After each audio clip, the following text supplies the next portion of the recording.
મોદી 3.0 સરકાર તો બનવા જઈ રહી છે, પરંતુ સાથી પક્ષોની માંગ અને શરતો એ આવનારા દિવસોમાં રાજકીય દબાણવશ ભૂતકાળમાં લેવાયેલા કેટલાક નિર્ણયો ગઠબંધનના યજ્ઞમાં હોવાઈ જશે। જેમ કે સૌથી મહત્વનો અને દેશની સુરક્ષા સાથે જોડાયેલી અગ્નિવીર યોજના પર જેડીયુએ પ્રશ્ન કર્યા છે। સરકારે તે મામલે શું કરવું સરકાર માટે વિચારવું રહ્યું છે। ફેર વિચારણાની માંગ જેડીયુ મૂકી રહ્યું છે, પરંતુ રક્ષા વિશેષજ્ઞ કેપ્ટન જયદેવ જોશીના માનવા પ્રમાણે જો રાજકીય ગણિત બેસાડવામાં આવે તો આવનારા દિવસોમાં અગ્નિવીર યોજનામાં સરકારને પીછેહટ કરવી પડી શકે છે।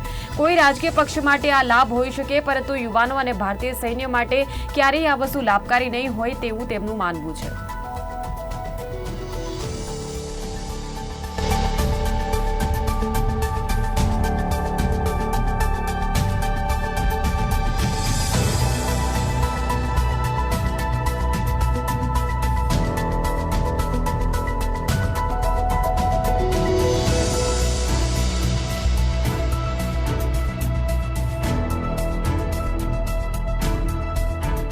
અત્યારે દેશમાં જે રાજકીય સમીકરણો બની રહ્યા છે તે જોતા ચોક્કસપણે તેવું લાગે છે કે દેશ અને દેશના સંબંધી કેટલાય નિર્ણયો પોલિટિકલ કારણે અને ગઠબંધન સરકારની કેટલીય મજબૂરીઓ હોય તેના કારણે આ પોલિટિકલ ડિસિઝન્સ જે છે તે ઇન્ફ્લુઅન્સ થશે। અગ્નિવીર યોજના સૈન્યમાં જોડાવા માટેની યોજના છે। સેનામાં ઉત્તર ભારતના અને ઉત્તર ભારતમાં ખાસ કરીને ઉત્તર પ્રદેશ, બિહાર અને એને પણ આપણે સમાવેશ કરીએ ત્યાંના જે છે યુવાનો એ વધારે ને વધારે મોટામાં મોટી સંખ્યામાં જોડાતા હોય છે।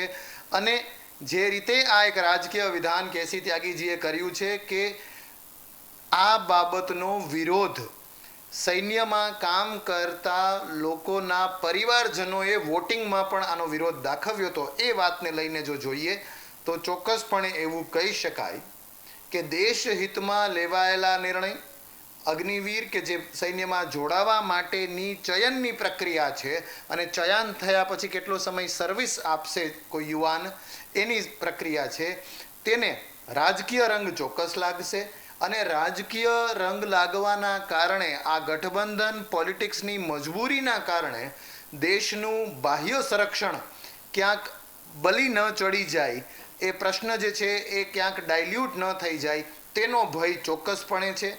કારણ કે બહુ ખેદ સાથે પણ એ કહેવું પડે કે કેટલાય નિર્ણયો ભલે ડિફેન્સને પણ કન્સર્ન કરતા હોય, આ રાજકીય રંગ લાગે ત્યારે એ કોઈ પાર્ટી, કોઈ વ્યક્તિ, કોઈ નેતાના હિતમાં બની જતા હોય છે અને લાંબા ગાળાના રાષ્ટ્રના હિત પર પ્રશ્નાર્થ ચિહ્ન થતો હોય છે।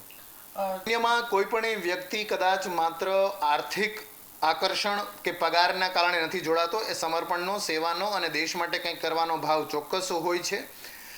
આવી રીતે જોડાતા યુવકો અને સૈન્યને જો આ યોજના પાછી ખેંચાશે તો ફરી પાછો એક ની જર્ક રિએક્શન એટલે કે એક બહુ જ મોટો ઝટકો ચોક્કસ લાગશે। કારણ કે એક યુવાન ખૂબ વર્ષોની તાલીમ લેતો હોય છે, ટ્રેનિંગ લેતો હોય છે, પછી સૈન્યમાં જોડાતો હોય છે અને સમર્પિત કરતો હોય છે।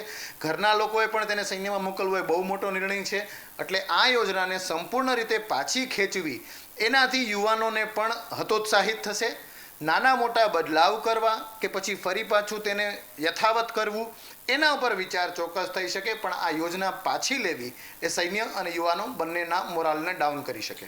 અગ્નિવીર યોજનાને પાછી ખેંચવામાં આવે તો યુવાનોને કે સૈન્યને કે દેશના બાહ્ય સુરક્ષાને લાભ તો કદાચ થવો હોય તો થાય, પણ રાજકીય લાભ ચોક્કસ થશે। એક પાર્ટી જે કદાચ ડબલ ડિજિટમાં જેનો વોટ શેર નથી તેને ચોક્કસપણે લાભ થશે, પણ સૈન્યને લાભ નહીં થાય, યુવાનોને લાભ નહીં થાય। એક સ્વાંગ, એક આભા મંડળ ચોક્કસ ઊભું થશે કે કોઈના કહેવાથી આવડી મોટી યોજના પાછી ખેંચાઈ ગઈ, પણ સૈન્યના હિતમાં તો તે નહીં। તો હાલ આ બુલેટિનમાં આટલું જ, પરંતુ જતા પહેલા ફરીવાર નજર કરી લઈશું